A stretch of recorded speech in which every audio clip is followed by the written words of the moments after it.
Uwi sa pisikalan ang girian ni Batangas Representative Leandro Leviste at Leyte Congressman Richard Gomez sa gitna ng privilege speech ni Leviste laban kay Executive Secretary Ralph Recto. Balita mula sa Kamara, hatid ni Radyo Patrol, Nico Bagzik. Nico.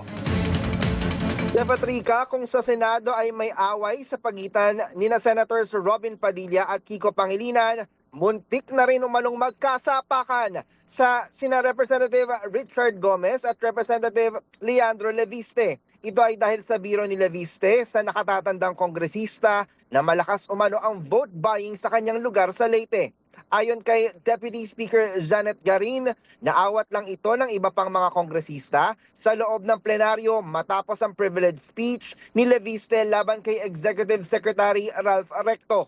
Napaulat ding lumapit pa umano si Leviste kay Gomez at sinabing biro lang ang kanyang sinabi. Sabay tumawa na ikinagalit naman lalo ni Gomez. Sa huli, pinayuhan naman si Leviste na maging maingat sa kanyang mga biro.